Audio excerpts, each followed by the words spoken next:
छात्रों, मैं डॉक्टर विनय कुमार मिश्र। आजकल हम पहले पत्र रीतिकालीन काव्य संकलन के अंतर्गत महाकवि बिहारी लाल के सतसई से चयनित कुछ दोहों को, उनकी व्याख्या को देख रहे हैं। इसी क्रम में आज की व्याख्या को देखते हैं। जप माला छापा तिलक, सरय न एको काम, मन कांचे नाचे वृथा, सांचे राचे राम।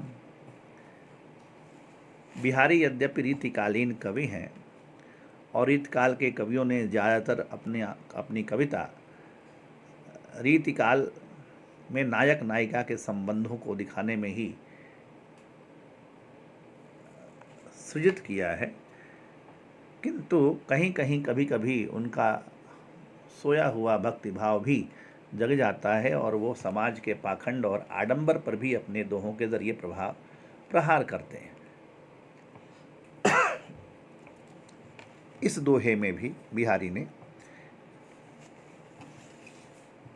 धर्म की रूढ़ियों की ओर प्रहार किया है और जो एक धर्म का, भक्ति का एक आडंबर प्रधान जो रूप है, उस पर एक व्यंग किया और कहा है कि जप माला से जप करने से, ललाट पर तिलक लगा लेने से, किसी भी कार्य की सिद्धि नहीं हो सकती। यानी इस सिर्फ मात्र इतने से, वेश बना लेने से, अगर आपका अंतर निर्मल नहीं है तो केवल वेशभूषा पोशाक पहन लेने से, माला हाथ में सुमरनी रख लेने से, त्रिपुंड धारण कर लेने से, तिलक लगा लेने से कोई भी धार्मिक कार्य सिद्ध नहीं हो सकता।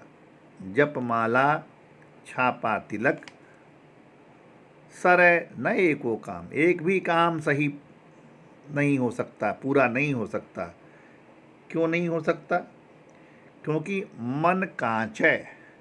बिहारी कहते हैं कि तुम्हारा मन जो है वह तो अभी कच्चा है। तो कच्चा मन क्या होता है? मन को कच्चा मन कभी भी अभी एकाग्र होकर न वो गुरु का ध्यान कर सकता है, न परमात्मा का ध्यान कर सकता है। तो मन कच्चा है, अभी मन पका नहीं है। तो ये पोशाक पहनने से, ये मजहबी प्रतीक धारण कर लेने से अंतर की शुद्धि हुए बिना परमात्मा की प्राप्ति कैसे हो सकती है?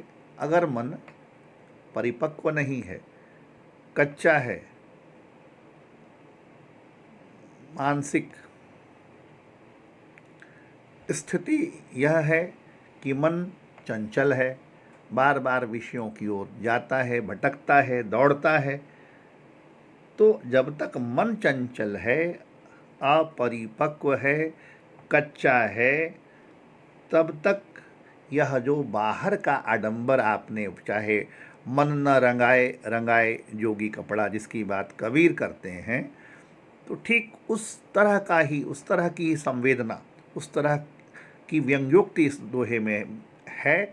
बिहारी कहते हैं कि केवल ऊपर के पोशाक या जो पूजा पाठ के उपकरण, आभरण ऐसे लाद लेने से व्यक्ति पवित्र नहीं होता। अगर व्यक्ति का मन सात्विक नहीं है, पवित्र नहीं है, एकाग्र नहीं है, कच्चा है, तो बिहारी कहते हैं कि परमात्मा की जो कृपा होती है वह साफ मन वाले पर होती है। जिसका मन साफ है, निर्मल है जिसका मन, उस पर परमात्मा की कृपा होती है। लेकिन जो कच्चा मन है, विषयों की ओर भटकने वाला है, तो ऐसे व्यक्ति पर राम की कृपा, परमात्मा की कृपा क्यों होगी?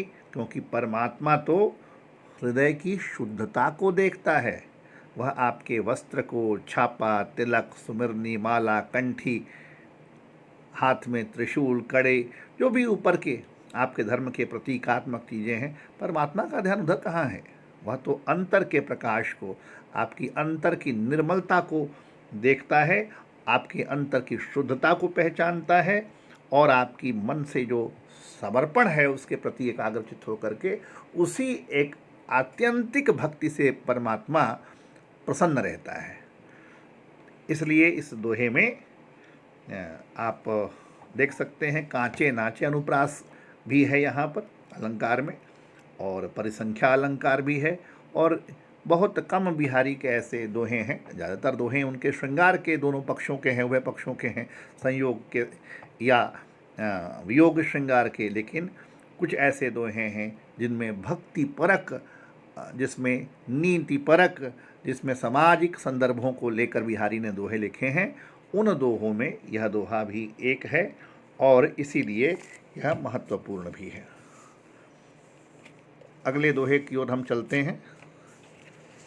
अगला दोहा है बिहारी का, तजी तीरथ हरि राधिका तन दुति करि अनुराग, जिहि ब्रज केली निकुंज मग पग पग होत प्रयाग।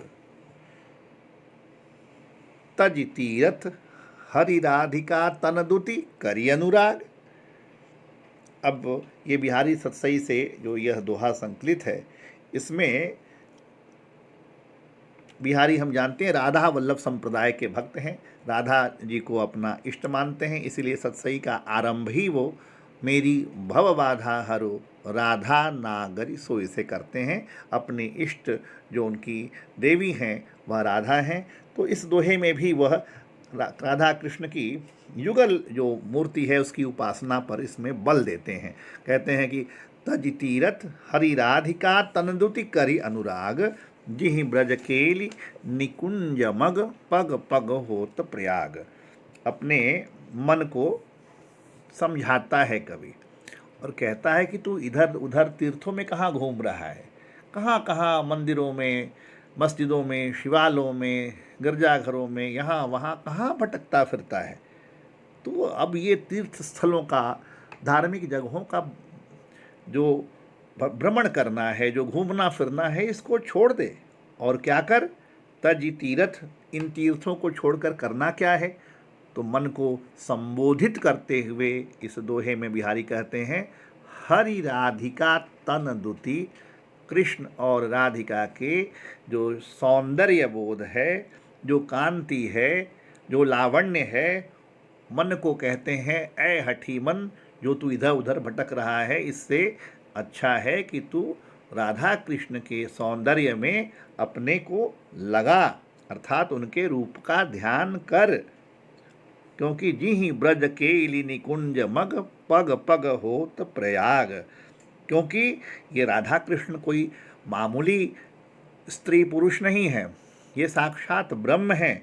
इनके चरण चिन्हों से क्या हुआ, उनके जब उन्होंने ब्रजमंडल में अपने पाँव से जगह जगह नृत्य किया, क्रीड़ा की, तो ब्रज में अनेक अनेक, जिहि ब्रज केली निकुंज मग,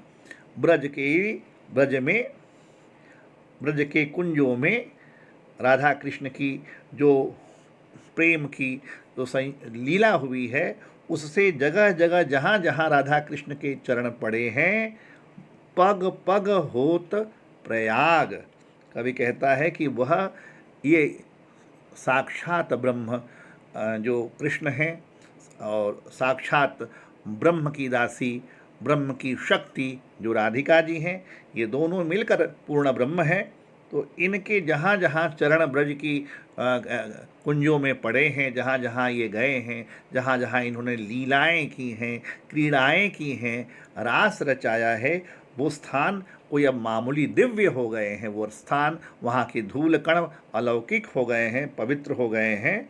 और ये कैसे, कितने पवित्र हो गए हैं, बिहारी कहते हैं कि ये जो लीला क्षेत्र हैं पूरे ब्रजमंडल के, ये तो पग पग होत प्रयाग, तीर्थराज, तीर्थों में श्रेष्ठ हम प्रयाग को कहते हैं। तो कहे कि ये प्रयाग के समान ही ये स्थल अब पवित्र हो गए हैं।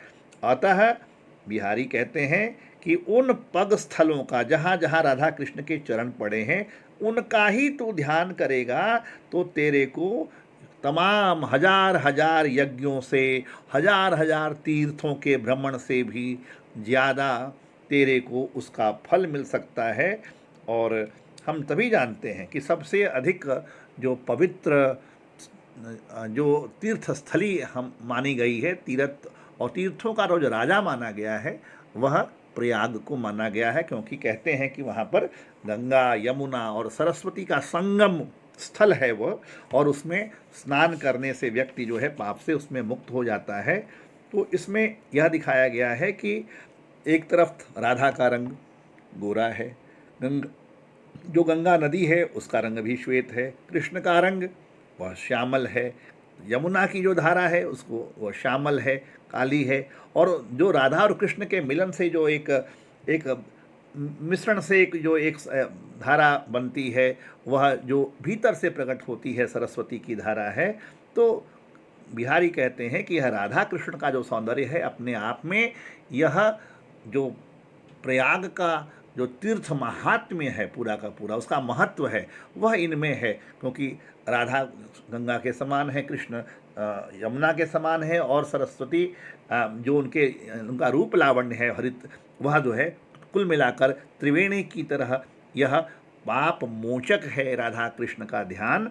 इसलिए मन को समझाते हुए बिहारी कहते हैं कि केवल राधा कृष्ण के चरणों का तू ध्यान लगा, तेरे को उससे ही मुक्ति मिल जाएगी।